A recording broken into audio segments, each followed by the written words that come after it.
it's been not quite a year that I've been on the board, but it is a very interesting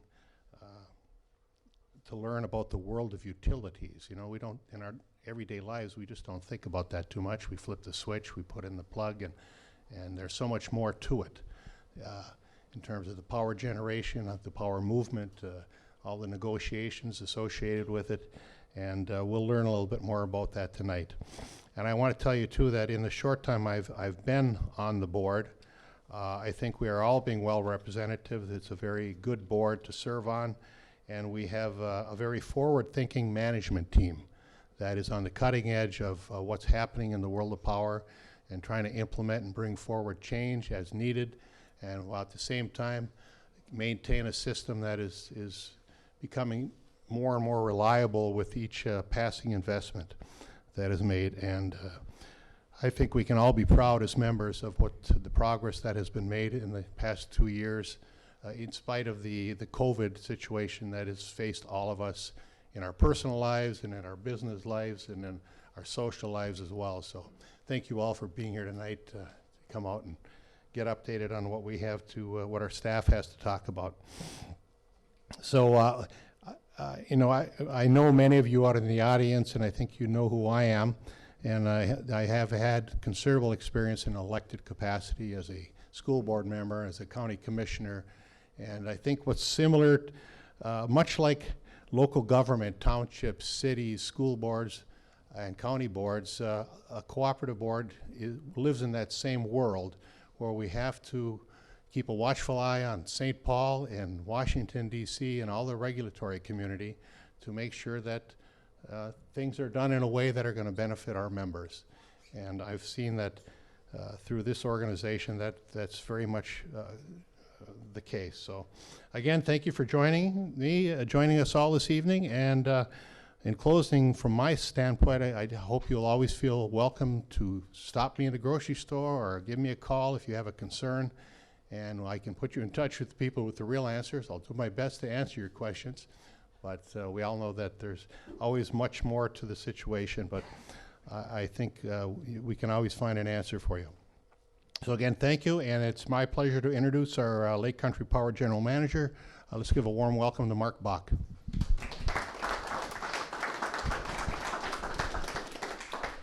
Thank you, Steve. It feels good to be back in front of you. Steve touched on it, but it's been a couple of years since we've been able to do these meetings. And along those lines, COVID-related protocols, we've asked our employees to stay masked up when we're interacting with you. No requirements of you. I mean, we do have masks and hand sanitizer if you want to go that route. If you don't, that's fine too. We've got 9 of these to do. This is the 3rd one, so we're trying to get through all of these without any hiccups related to that. As Steve said, I'm Mark Bach, our General Manager. I want to take a quick minute to recognize the rest of the employees we've got here. Derek Howe, our Chief Operating Officer, you'll hear from him in a bit. Tracy Peterson-Wertnen, our Chief Financial Officer, you'll hear from her as well. We got Amy and Tracy over at registration. You probably talked to them on your way in. Scott Twining back there is one of our member service techs. If you have electric heat and some sort of heat issue, it might be Scott that ends up coming up to your house to help you out. Communications side of things, Jerry Burns over here and Greg Schultzenberg back there behind the camera, and Barb Schmidt, our member services manager, way in the back. I think that covers everybody. One thing you'll notice, we do have a camera in the back. We're recording this one, so it's hello to anybody who's watching this after the fact.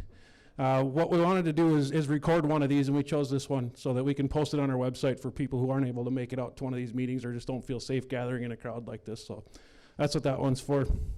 Go ahead and ask all the questions you want, because this meeting's already done and I won't be able to answer any of them. So, if you would, I'd ask that to hold your questions to the end. We've got quite a bit of content to get through, and we may cover whatever's on your mind before we're done. So I'll bring Tracy up here to give you an update on what's going on in her world.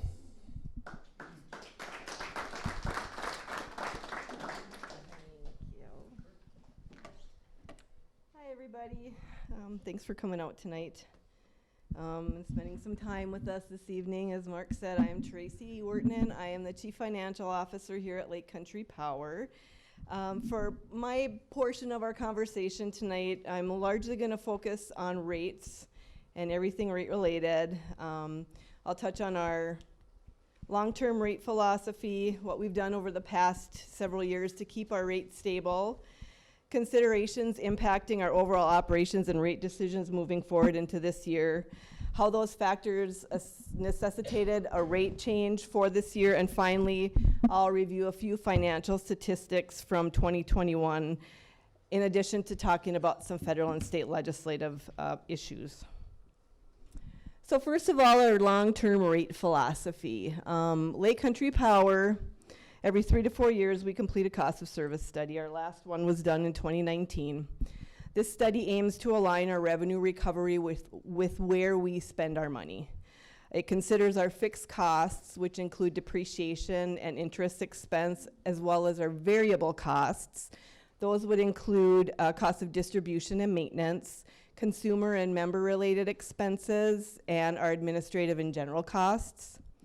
The study aims to align our rates so that one member or class of members does not subsidize others. For example, our residential members don't subsidize our commercial members, and vice versa.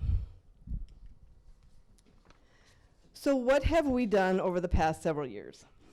Our last general service rate increase was in 2016. In 2018, we had very favorable margins, so we were able to defer about $2 million in excess margins to alleviate an anticipated budget rate increase in 2019. Moving into 2019, the energy market was favorable for Great River Energy, which is our wholesale power supplier. This resulted in power cost adjustment credits and margin refunds from Great River Energy to its 28 member co-ops, which included Lake Country Power. We had a long, cold winter in 2019, which was good for our sales. So combining all these factors, it allowed us to avoid that anticipated rate increase. And again, we were able to take that $2 million from 2018 and defer and move it forward into 2020. Flip the calendar to 2020. Along came the COVID pandemic, which changed all of our lives in business as we knew it.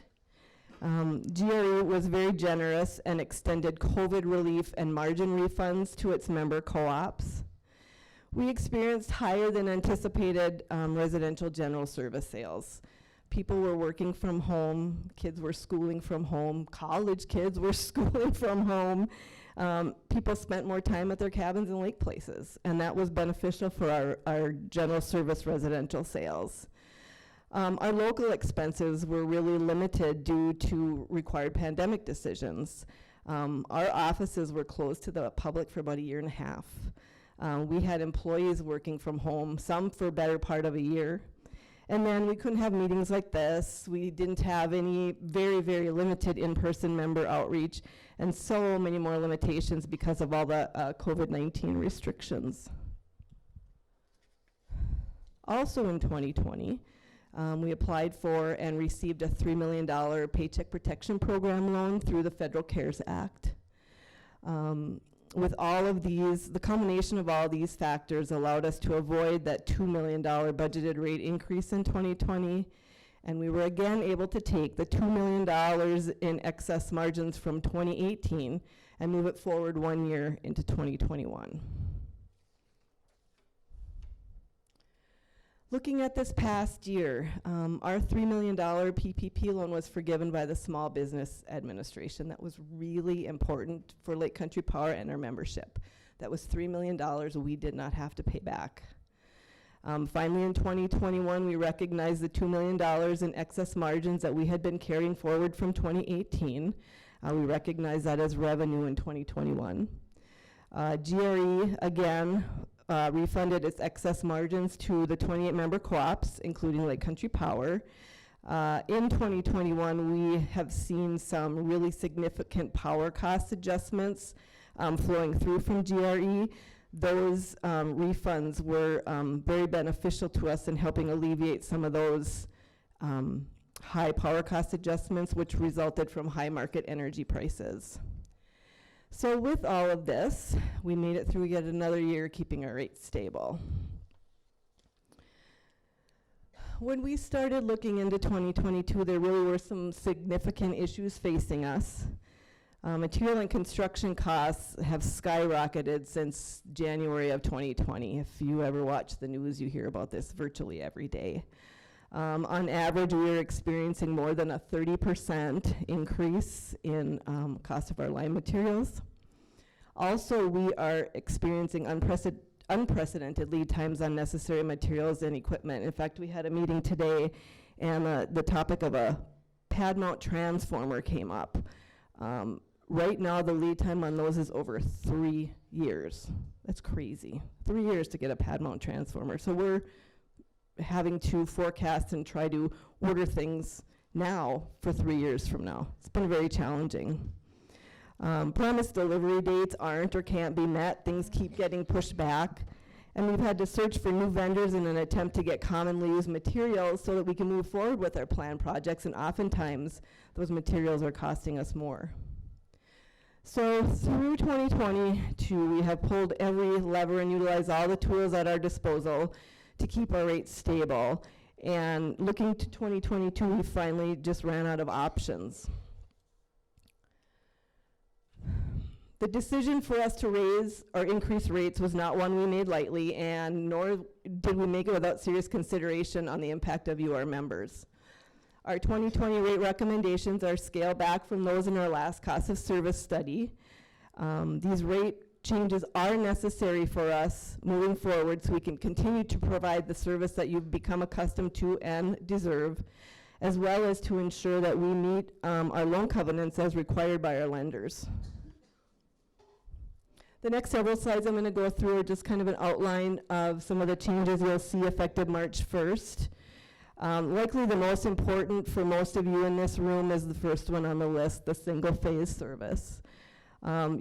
Members will see effective March 1st, a single phase general service rate increase for both our residential and commercial members of 1.67 cents per kilowatt hour. That's throughout the year, whether it's summer, winter, or shoulder energy month. The remaining load management interruptible rates noted here, dual fuel, and the interruptible water rates will see an increase of 0.3 cents per kilowatt hour. This slide, we have a relatively small number of members who utilize the rates listed here. I'll just highlight the last two on this list, Freedom Heating and Peak Shave Water Heating.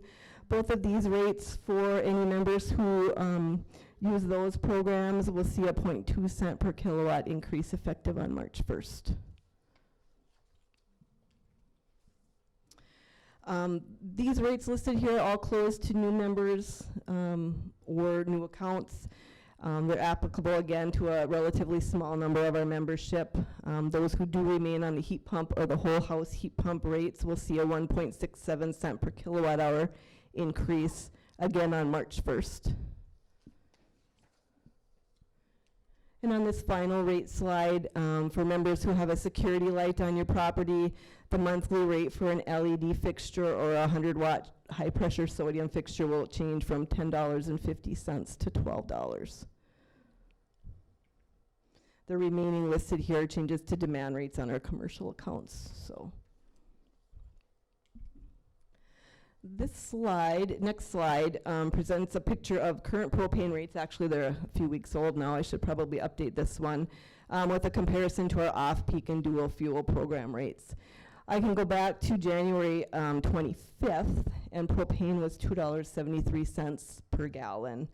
When we take a look at that and convert that to our electric rates from kilowatt hours to gallons, our off-peak is comparable to $1.34 per gallon, and dual fuel at $1.61 per gallon. So currently, electric heat is really a more affordable and efficient option for heating. If any of you have upgrades that you're looking at in the future, whether switching from propane to electricity, or please let us know. Reach out to our office, one of our representatives, and we may have some programs that would be of value to you. Okay, I'm going to switch over to some financial statistics that we'd like to highlight from the past year. Capital credits are your share of ownership in Lake Country Power. Throughout the years, we have returned over $65 million in capital credits to our members. In 2021 alone, we returned $4.6 million to our membership. That included $2.5 million in Lake Country Power capital credits and $2.1 million from Great River Energy.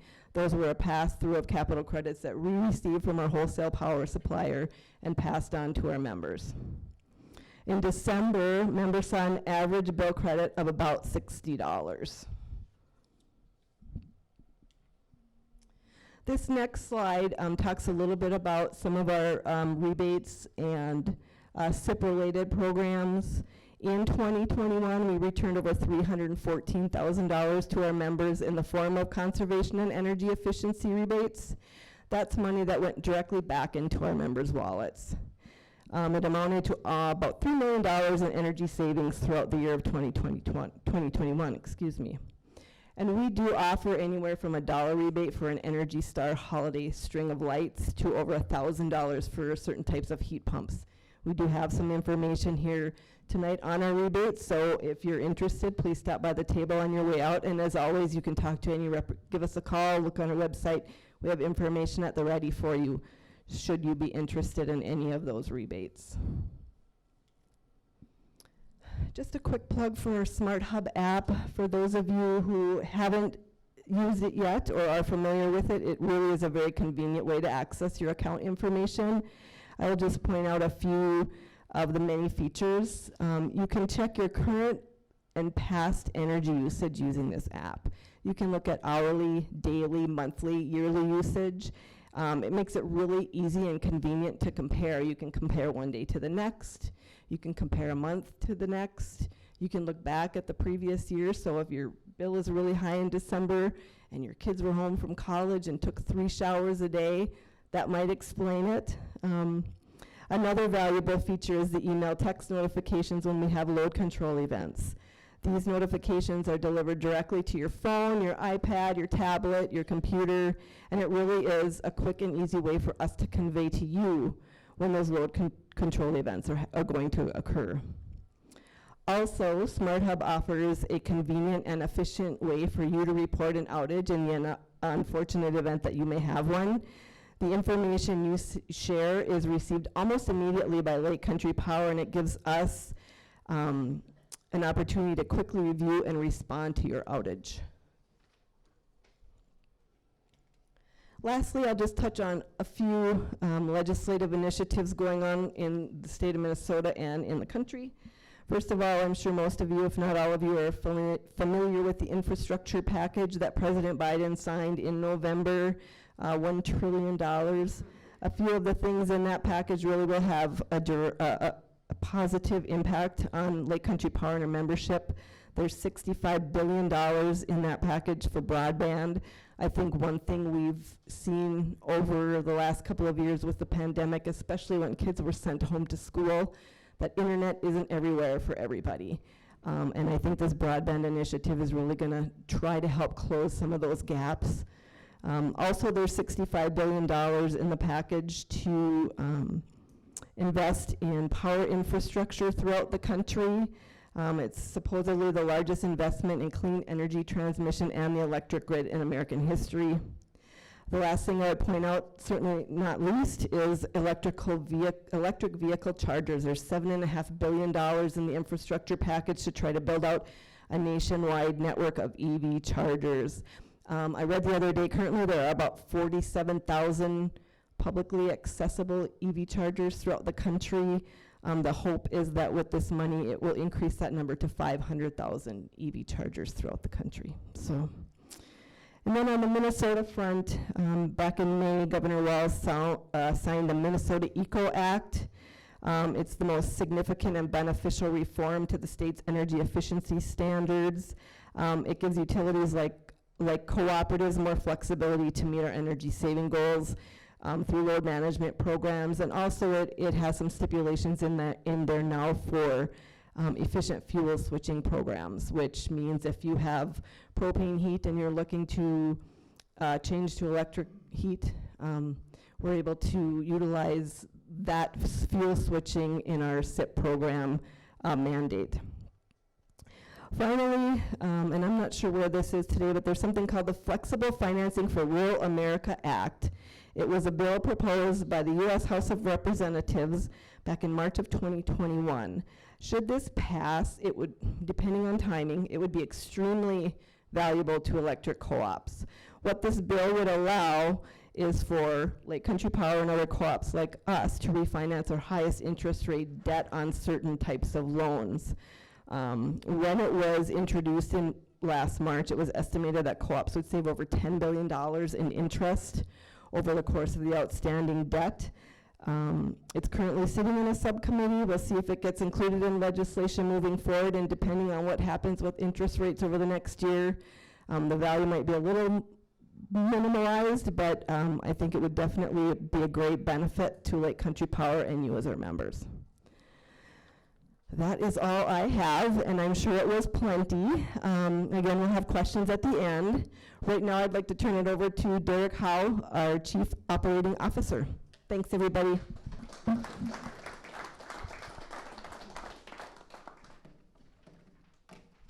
Thank you, Tracy.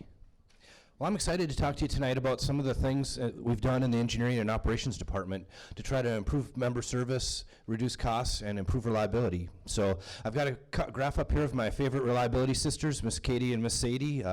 Katie stands for the Customer Average Interruption Duration Indice. Sadie is the System Average Interruption Duration Indice. That's a mouthful, doesn't really mean a lot, but what Sadie really is, it's the number of minutes or hours that us as members are out of power in a given year.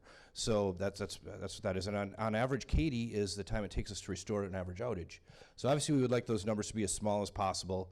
You can see they're trending in the right direction. They are trending down. So I'm going to talk tonight about some of the things that we've done to try to establish that trend and some of the things that we'll do in the future to try to keep that trend going. One of the things you've seen probably in this area, we've spent a lot of time in the last few years rebuilding some of the distribution infrastructure in this area. So hopefully you've had a chance to see that. The new infrastructure we're putting in place, if you've seen it, it's bigger poles, it's bigger line, it's stronger equipment. We're trying to storm harden the system to be more resilient and improve the reliability in the future. We have 6,800 miles of overhead line, which is a lot of line. We're replacing 75 miles per year, and I'm going to talk a little later about how 45 of that is being done with our internal construction crews. If you divide that out, that's about a 90-year life. It's a long time, but our assets have been in service. We have assets that have been in service for over 80 years at this point. So we're very confident with our new storm-hardened system, we will get that 90-year life out of it. Another question that comes up a lot is, why aren't you putting it all underground when we rebuild this? And there's really four main reasons why we are putting more of it underground, but not all of it can be underground. Cost is a big factor. So in dense areas, underground can be as much as 2.5 times the cost of overhead. Life is another big factor. So, you know, like I said, the overhead system, we know we can get about 90 years out of it. Underground is about a 50-year life, and we are starting to see failures at that 50-year point. So you're talking about spending 2.5 times more for the infrastructure that lasts only 60% as long. It's not a good recipe if we're trying to reduce our rates. The other big factors are troubleshooting. You know, the overhead system, when it fails, it's real easy to find where that line is down, splice it, repair it. Underground lines are a lot harder to find, more time consuming.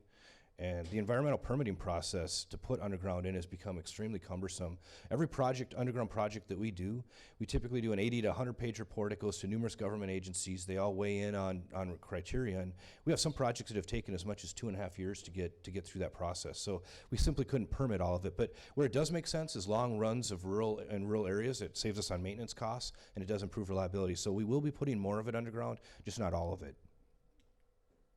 Some of the projects in the area, so I'll just kind of touch on ones that are here in the Side Lake area. So this project right here is on the west side of Dewey Lake. It's about 2.5 miles. As we move to the west, this is a stretch of 2.5 miles along Highway 65 between O'Leary Lake and Buck Lake. And this here is about 3 miles that we're doing over on Hartley Lake, on the north and west side of Hartley Lake.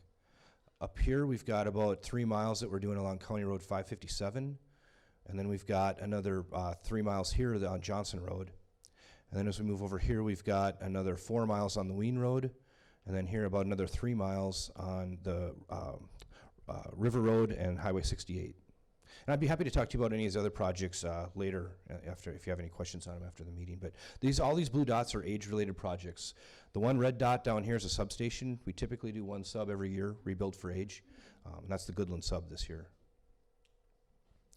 Right away, there's really nothing that we can do that has a bigger impact on those reliability graphs I showed you than clearing the right of way. And we were here in Side Lake last year doing the second cycle, our first year of the second cycle. So we've been through the entire system. We divided up into sevenths. We've been through the entire system once already, and we're on the second year of going through it the second time. So as we went through it the first time, what we did is we tried to reestablish those corridors and get those corridors cleaned up. The second time, we're really focusing on what we call danger trees. And those are those dead and dying trees that are on the edge of the right of way. And that has a huge impact on reliability. So as we get through the second cycle, we should really see a noticeable impact on our reliability. Now you will see, if you look at the trucks, you'll see a different sticker on the side this year. We did sell the subsidiaries, so Lake State's Tree Service will be replaced by Zeelys. So you will see Zeelys stickers on those trucks. We did that because we wanted to focus on our core business, and we wanted to look at what other investments we can utilize those dollars for the member benefit. Real excited to talk to you about the tree crews. So this is our 5th year of having the tree crews. We have two-man crews, one in Mount Iron, one in Cohasset. We brought them on because we wanted it to be a Lake Country Power employee that goes in your yard and clears the trees around your house. We thought that was important to not be a contractor. That should be an employee of ours. And at the same time, we could save a pretty good amount of money. The first year that we hired the tree crews, we saved about $145,000. Second year, it was about $160,000. Third year, $170,000. And this year, we jumped it up to nearly $250,000. We're able to do that by this 36 work orders. Those are those blue dots that I showed you, those age projects. Labor costs have really gone up. Just like Tracy talked about material costs, labor costs have went up significantly as well. And by our guys doing just a few of those projects where we could, we were able to save $80,000 additional dollars. In addition to that, they removed 89 of those danger trees, those dead and dying trees. They were in 958 member yards clearing trees around homes. And we opened up a new service last year where we would, if it was less than 2 hours and you had trees that weren't impacting the line, but maybe were impacting your garage or your house, or you wanted us to remove them, they would remove that as a service. And we did 58 of those last year as well. Real excited to talk to you about our construction crews. So last year was our first year having internal construction crews that did 45 miles of that age-related line replacement. We had a 5-person crew in Mount Iron, a 5-person crew in Cohasset. It took a while to get them on board. We started hiring in February. We got them outfitted and ready to go probably by the end of April, early May. So we only had them actually working 7 months because once we hire them, you got to get the right PPE, you got to get the tools and equipment together. So it took us about till May to get that going. But in the 7 months that we had them, they did 38 miles of construction at a cost of $25,000 a mile. Now, when we made the business case to hire these guys back in 2019, we were looking at a contract labor rate of $32,000 a mile. So that's what we were paying a contractor at the time to do that construction. Our guys came in 2 years later at a 20% reduction. When we look at, fast forward what the contractor prices are, we had the contractor do 26.5 miles last year. They were almost $49,000 a mile. So if we had to hire the contractor to do this 38, it would have cost us nearly $900,000 more to do that. So that's why we hired the tree crews or the construction crews, I'm sorry. But another big advantage of the construction crews is they were able to help us in storms. So we had 2 big storms in August. We didn't have to hire a contractor to do that, to help us with that. And that saved us another $150,000. So all in all, the 2 5-man crews that we had for 7 months saved us over $1 million last year.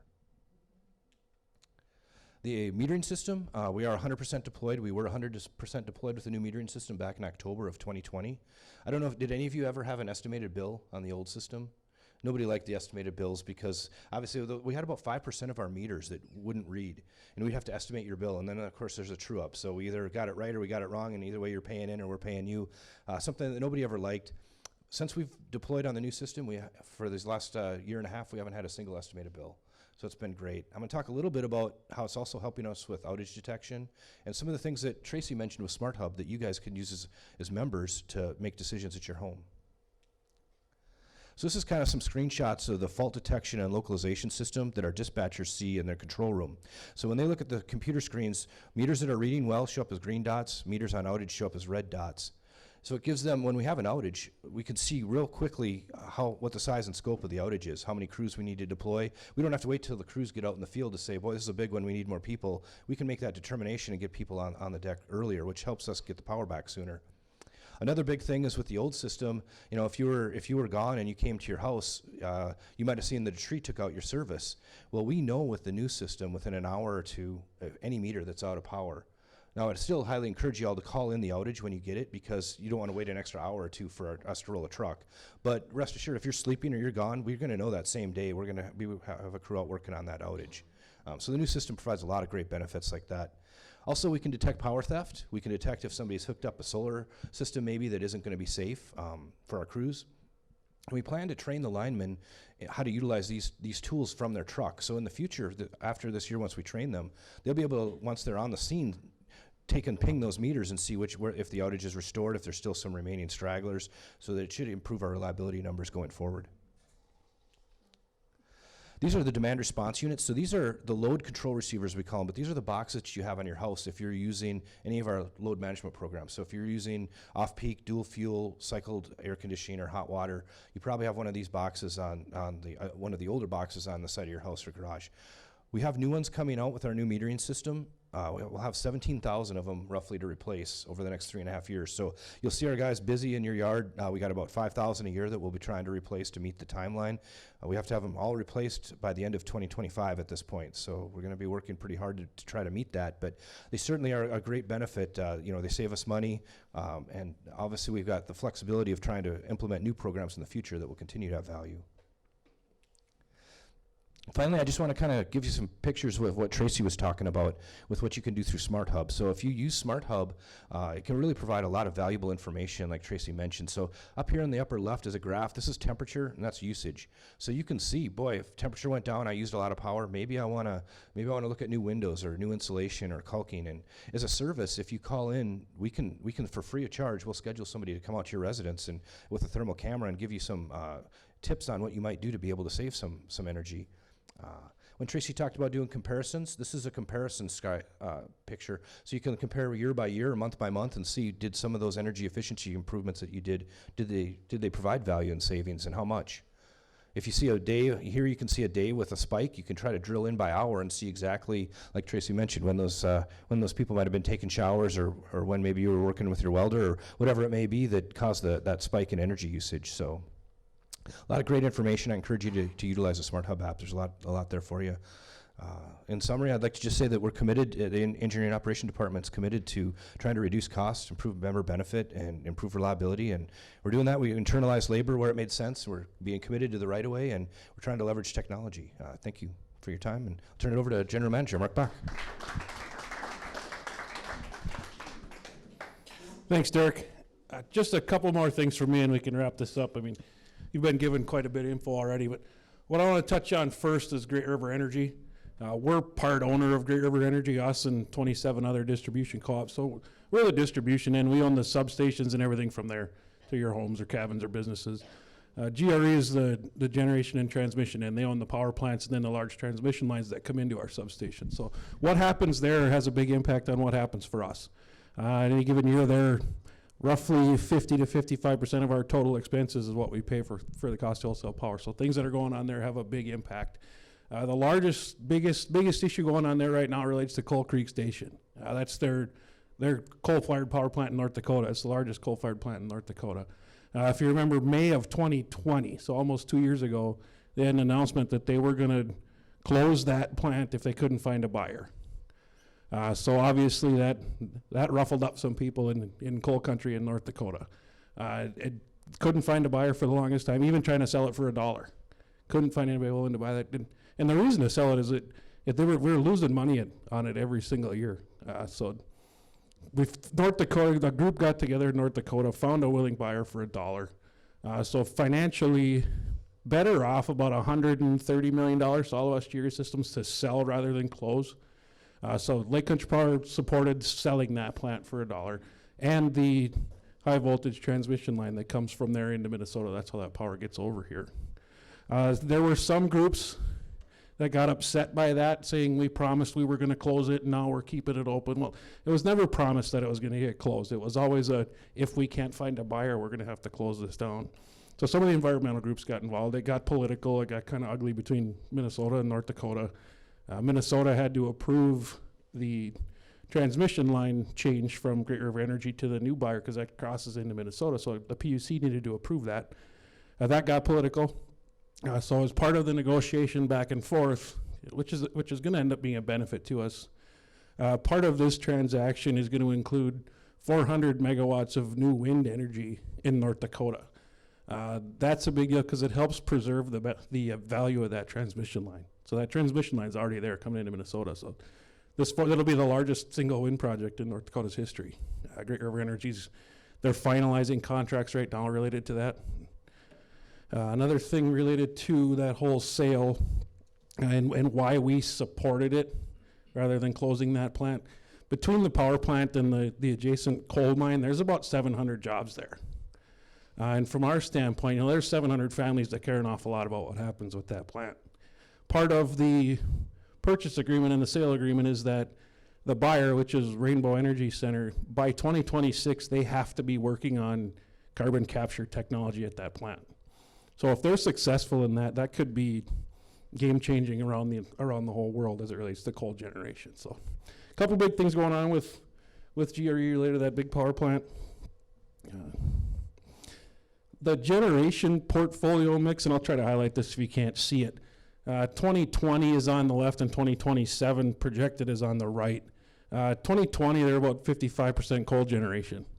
By 2027, that's 57% renewable. Way ahead of schedule for what Minnesota's renewable energy standards are and their requirements are.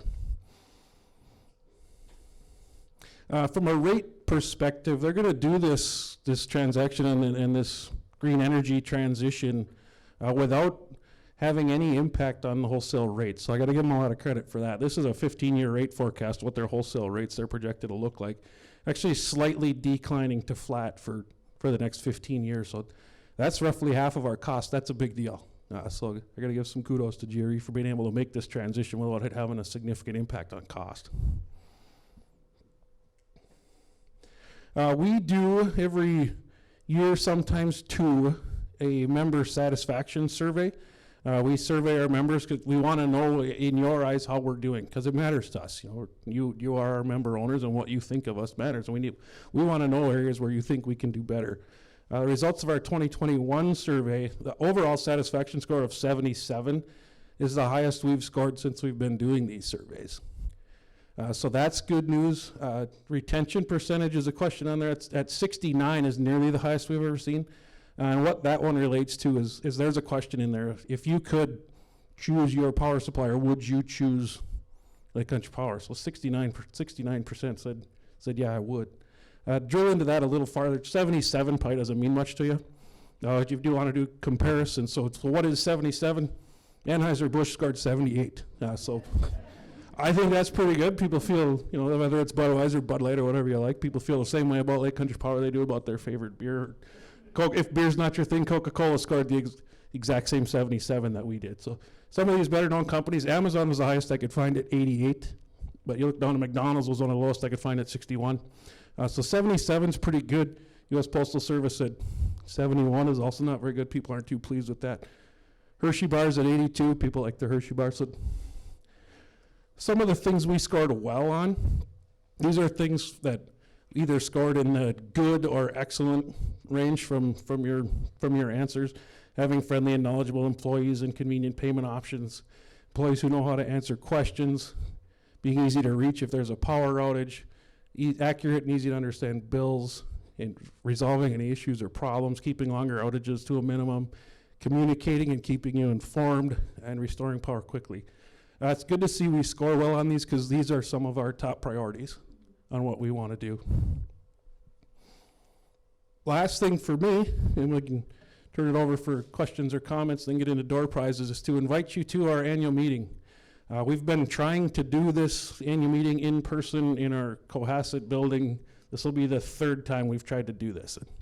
We're committed, I think at this point, barring any major COVID disaster, we're going to do this in person. We're going to do it in our shop in Cohasset. We opened that building a couple of years ago, so we want to get our members in there to be able to take a look and get a tour if you want to and see that new building. So April 20th, it's a weekday night, so if you can, I encourage you to come out to Cohasset and attend our annual meeting.